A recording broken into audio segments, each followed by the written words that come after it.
வணக்கம். நம்மோட தொடர் எதிர்ப்புகளையும் மீறி எஸ்ஐஆர் பணிகள் தொடங்கிடுச்சு.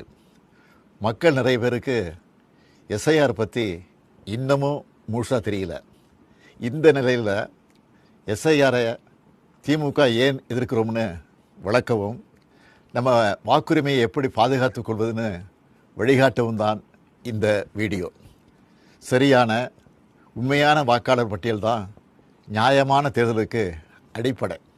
எனவே வாக்காளர் பட்டியல் திருத்தம் செய்யப்படுறத நாம் எதிர்க்கலை. ஆனால் போதுமான கால அவகாசம் தராமல் எலெக்ஷனுக்கு சில மாதங்களே இருக்கிற நிலையில் இதை அவசரமாக செய்கிறது சரியாக இருக்காது என்பது தான் நம்முடைய நிலைப்பாடு.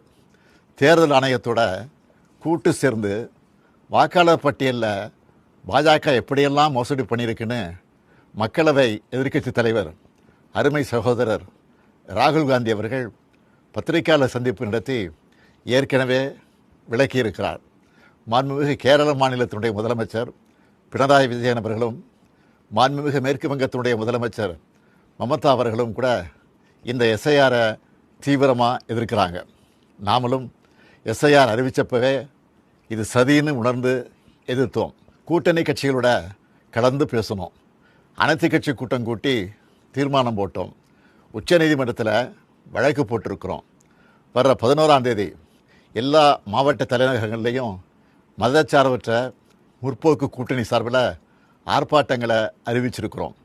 அதுக்கு முன்னாடி எஸ்ஐஆருக்காக வழங்கப்படுகிற கணக்கீட்டு படிவத்திலேயே எத்தனை பிரச்சனைகள் குழப்பங்கள் இருக்குன்னு உங்களோடு பகிர்ந்துக்கன்னு நினைக்கிறேன். இதோ எனக்கு கூட இந்த எனுமரேஷன் ஃபாரம் கொடுத்துருக்குறாங்க. உங்களில் சில கையிலையும் இந்த ஃபாரம் என்னால் வந்து சேர்ந்துருக்கும்.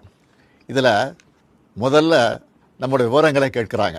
அதுக்கு அடுத்தபடியாக முந்தைய வாக்காளர் திருத்தப்பட்டியலில் உள்ள வாக்காளருடைய உறவினரின் பெயர் கேட்கப்பட்டிருக்கு. உறவினர்னா யார்?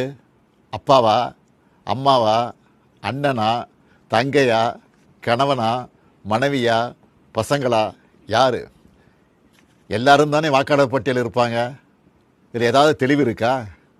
வாக்காளருடைய உறவினர் பெயர்னு சொல்லப்பட்டிருக்கக்கூடிய இடத்துல முதல்ல பெயரும் பிறகு வாக்காளரின் புகைப்பட அடையாள அட்டை எண் என்றும் கேட்கப்பட்டிருக்கு. மூன்றாவதாக மீண்டும் உறவினர் பெயர்னு கேட்கப்பட்டிருக்கு. முதல்ல யார் பேரை எழுதணும்? எந்த வாக்காளர் விண்ணப்பிக்கிறாரோ அவர் பெயரா அல்லது உறவினர் பேரா?